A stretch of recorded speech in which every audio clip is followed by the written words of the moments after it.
el circuito de los cuentacuentos de la Ciudad de México mucho tiempo me conocieron como el cuentero unicuento, porque sitio en donde me presentara contaba el mismo cuento. Y me sorprende cuántas situaciones logré superar nada más con este cuento, porque es un cuento que tiene su profundidad, su potencia. Yo lo escuché a un sacerdote una mañana de Navidad cuando yo tenía 15 años y me bastó solamente escucharlo una vez para instalarlo y contarlo yo, modificarlo y meterle mi propio color y mi propia profundidad. Es un cuento que de alguna manera apela a diferentes arquetipos y a diferentes perspectivas. Aquí lo cuento. John Hartman, mayor de la Armada estadounidense, que está adscrito al campo militar número 1 de la ciudad de Nueva Jersey, un día recibe un día de asueto, un día de descanso. El que está acostumbrado al arduo trabajo del campo militar no sabe muy bien qué hacer con ese día inesperado. Así que sale a caminar por las calles de su ciudad como dejándose llevar y de pronto se topa con la biblioteca pública de Nueva Jersey y decide que quizá sería una buena idea pasar el día entero leyendo en aquella biblioteca en la que pasó tantos días feliz cuando fue apenas un adolescente. Así que entra en la biblioteca y empieza a recorrer los largos corredores que están así, circunscritos por altas torres de libros. No sabe qué es lo que quiere leer, pero sabe que hay un libro que le espera desde siempre. Y de pronto hay un libro que en efecto, desde uno de los estantes le llama poderosamente la atención. Se acerca, lo toma, lo baja, regresa sobre sus pasos hasta la zona de lectura, donde hay pequeñas mesitas de caoba iluminadas por pequeñas lucecitas color ocre. Abre el libro, empieza a leer y pronto, en las primeras páginas, descubre que la persona que solía poseer aquel libro, con fina letra manuscrita en los márgenes, fue escribiendo los pensamientos que le surgían conforme iba leyendo. Se acerca, descifra el jeroglífico y descubre que lo que está ahí escrito con letra manuscrita fue sin duda pensado por un alma grande, por un alma luminosa. Y se siente en contacto, como si hubiera encontrado a un amigo de mucho tiempo. Avanza y toda la tarde pasa leyendo aquellas letras y leyendo sobre todo los comentarios en el margen. Cuando termina el libro, con profunda tristeza siente que lo va a ir a devolver al estante y que se va a despedir de un amigo de mucho tiempo. Sin embargo, se le ocurre una idea, pues luego hay bibliotecarias que tienen sus manías y registran y saben perfectamente qué persona donó qué libro a qué biblioteca. Así que va con la bibliotecaria y le pregunta: disculpe, ¿de casualidad usted tendrá un registro de donantes de libros? ¿Sabrá quién habrá traído este libro a esta biblioteca? La bibliotecaria le dice: mire, no es una cosa usual, pero específicamente ese libro sé quién lo donó. Permítame un momento. Y entonces entra en una pequeña oficinita oscura, de donde sale con una pequeña tarjetita con el nombre de una mujer, Mary Rosenwald, y una dirección en la ciudad de Nueva York. Esa noche, John Hartman regresa a su cuarto y decide que le va a escribir a la mujer de la tarjeta. Desde luego, él no sabe si esa mujer es una mujer de otro tiempo, quizá incluso ya se movió de esa dirección, no sigue viviendo en el mismo sitio, quizá podría incluso haber tenido algún accidente, podría ser una mujer que ya no está viva. Sin embargo, decide tomar papel y pluma y contarle a esta mujer de la anécdota, pues fue tan relevante lo que encontró en esa escritura. Así que le cuenta la anécdota, le dice que le encantaría trabar contacto, quizá intercambiar algunas cartas, conocerse. Cierra la carta, al día siguiente la entrega al cabo que recoge el correo del campo militar y espera. Una semana, 2 semanas, 3 semanas, y entonces a la tercera semana, cuando llega cansado a su cuarto y abre la puertecita, encuentra que sobre la cama, sobre la almohada, hay un sobre azul. E inmediatamente sabe que ha obtenido respuesta de esta mujer, pues él no recibe correo de nadie. Tembloroso abre la carta y en efecto es Mary Rosenwald que le ha contestado y que le cuenta que le parece fantástico, sorprendente que haya topado con aquel libro que fue tan importante para ella y que la propuesta le parece buena, pues que se escriban. Y así empiezan a escribirse semana con semana, quincena con quincena, mes con mes. Y nunca se conocen, a pesar de que Nueva York y Nueva Jersey están apenas separados por un puente. Está ya la Segunda Guerra Mundial A los meses, Estados Unidos entra en la conflagración y John Hartman tiene que viajar a la vieja Europa para descubrir una realidad para la que toda su vida ha estado entrenado, pero para la que ningún hombre está realmente preparado. La realidad de la guerra. Ahí, en el frente, su mejor amigo muere en sus manos sin poder decir una última palabra. Ahí cada noche va a dormir y siente que una garra le atenaza la garganta. Ahí siente una nada y una náusea. Y lo único que lo mantiene con vida aquellos años terribles de la guerra es saber que puede tomar papel y pluma y escribirle a su amiga del otro lado del océano esto que le está ocurriendo.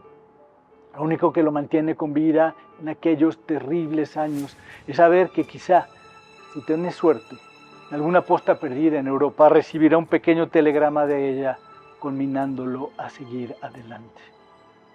Y así termina la guerra. Y entonces escribe una última carta donde le cuenta a su amiga, le dice: Mary, yo estoy solo en el mundo, mi corazón está seco, no tengo a nadie. Creo que es tiempo de que finalmente nos encontremos. Te propongo lo siguiente. Te propongo que nos encontremos el 17 de septiembre a las 6 de la tarde en el andén número 5 de la estación central de trenes de Manhattan en Nueva York. Como nunca nos hemos visto, te propongo una contraseña para que nos reconozcamos. Yo iré vestido con mi uniforme de gala de militar y tú llevarás una rosa roja en la solapa y así nos reconoceremos. Cierra la carta, la entrega, espera, 1 semana, 2 semanas. Pronto recibe un pequeño telegrama donde Mary Rosenwald confirma la cita. 17 de septiembre, 6 de la tarde, andén número 5, estación central de trenes de Manhattan en Nueva York, rosa roja en la solapa, uniforme de gala de militar. John Hartman viaja pues de vuelta a los Estados Unidos. Cuando llega a la ciudad de Nueva York, busca un hotelito donde pasar la noche. Cuando le dan las llaves del cuarto del hotel y él abre la puerta, le da tanta pena entrar en el cuarto y pisar aquella alfombra que está tan limpia, tan ordenada, tan planchada. Ha pasado tanto tiempo en medio del caos y de la desesperación.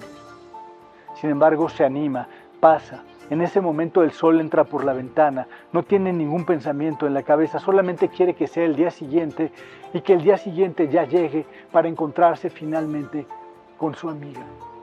Como para hacer pasar el tiempo más rápido, entonces decide que como cuando era un muchacho de secundaria preparaba su uniforme el día previo al inicio de clases, así también va a preparar el uniforme aquella noche. Y entonces extiende los pantalones, extiende el saco, extiende las insignias, las medallas, se sienta en la cama y empieza a lustrar sus botas.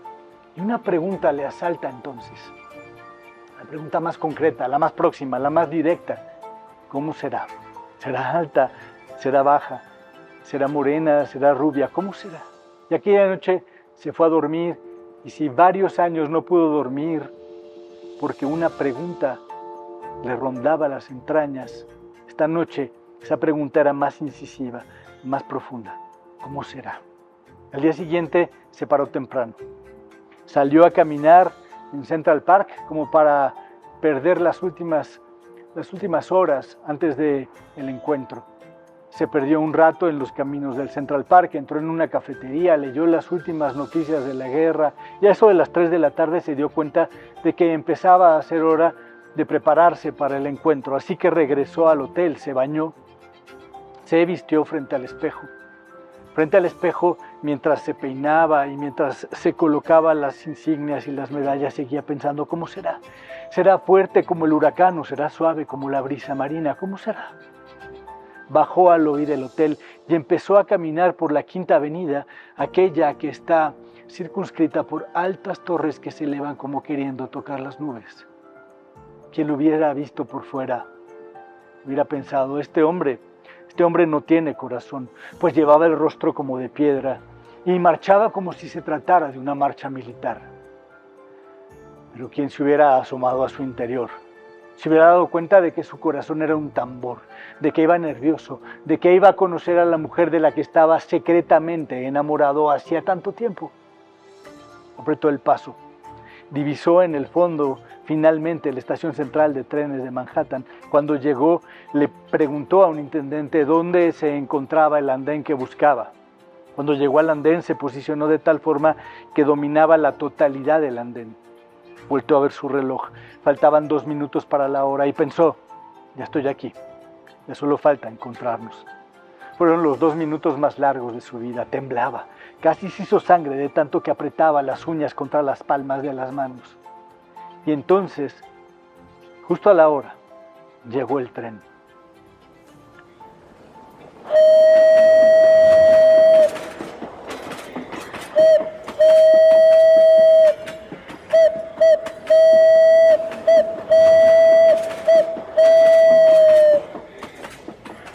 Del tren empezaron a bajar las personas y a caminar por el andén justo por el sitio donde él estaba. Al ver aquella marea de gente, él pensó que cuanto ella apareciera en el andén, él la reconocería. En eso estaba, tratando de reconocerla cuando de pronto, del último vagón de tren, bajó la mujer más hermosa que jamás hubiera visto. Llevaba un vestido blanco que jugaba con el viento y su pelo jugaba también delicadamente con el viento, y a 60 metros de distancia se adivinaba una sonrisa perfecta, y algo en el centro del pecho le dijo, es ella, es ella. Y entonces él la vio caminar en medio de aquella multitud, y él pensó que cuando ella caminaba pesaba apenas como el perfume. Y entonces, cuando la tuvo como a 20 metros, apenas reparó entonces de que ella no traía rosa roja en la solapa, y esa era la contraseña, así que no podía ser ella. Sin embargo, cuando pasó junto a él aspiró su perfume y entonces quedó como loco, abandonó titubeante su puesto de espera y empezó a seguirla como un niño que ha perdido a su madre. Y entonces ella, que sintió que alguien caminaba muy cerca detrás de sí, volteó por encima del hombro y le preguntó, ¿se le ofrece algo? Y entonces apenas él se dio cuenta de que estaba siendo impertinente y entonces le dijo, no, perdón, es un error. Y ella se le quedó mirando y le dijo, pues tenga usted cuidado, no se vaya usted a tropezar. Él la vio entonces alejarse y diluirse en medio de la multitud. Volteó a ver su reloj, se dio cuenta de que tenía que regresar a su puesto de espera, pues aún faltaba concretarse un encuentro. Cuando regresó al andén y se volvió a posicionar de tal forma que dominaba la misma vista, ya quedaba poca gente. Los últimos intendentes bajando los últimos paquetes. Parecía que ya nadie más llegaría aquella tarde a aquel sitio. Y en eso estaba cuando de pronto, del último vagón de tren, del mismo del que había bajado la primera mujer, bajó otra. Era bajita, era robusta. Llevaba un traje sastre color amarillo huevo, unas mallas blancas y unos zapatos blancos como de enfermera. Llevaba un par de lentes de fondo de botella y su pelo era un desastre. Y justo desde ese momento, a 60 metros de distancia, pudo distinguir a la altura del pecho una mancha roja perfectamente delineada que correspondía a una rosa roja en la solapa. Así que esa era ella. Y él pensó, no puede ser, pensó. Me voy a ir, pensó. Ella creerá cualquier cosa. Creerá que perdí el avión. Creerá que me asignaron otra misión en Europa. Creerá cualquier cosa. Me voy a ir, pensó. Y entonces, cuando estaba en efecto a punto de dar media vuelta y de marcharse, una voz que se parecía a su propia voz le dijo, no, espera, tienes que ser fiel. Tienes que ser fiel a tantas y tantas cartas, a tantas y tantas historias. Tienes que ser fiel. Y entonces por primera vez en la tarde se relajó. La vio venir zigzagueando en aquel andén con aquel par de maletas que eran casi más grandes que ella. Y entonces cuando la tuvo a unos metros cerca, dio un paso hacia el frente, extendió la mano y le dijo, ¿qué tal? Buenas tardes. Yo soy el mayor John Hartman. Usted debe ser Mary Rosenwald. Es un placer conocerla después de tanto tiempo. Ya se le quedó mirando.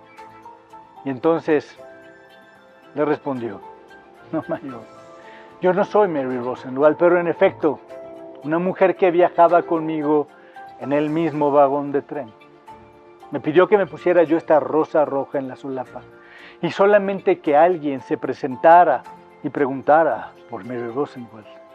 Entonces yo le informara a ese alguien que ella estaría a las 8 de la noche en el café de Central Park, esperando para finalmente encontrarse con el mayor John Hartman. Este cuento, como todos los cuentos, puede tener muchas interpretaciones, muchos perfiles. Quizá una que es bastante convencional es pensar que la primera mujer era en efecto la mujer que él esperaba. Ahora, nunca la hubiera encontrado si no se hubiera mantenido fiel a la cita. Ella lo probó sin duda. Para nosotros también hay un mensaje. No podremos encontrar el ideal que buscamos a menos de que seamos fieles y aceptemos la realidad que sale frente a nosotros. Nos mantengamos entonces con toda la consistencia para poder entonces construir la puerta que nos lleve al ideal que estamos buscando.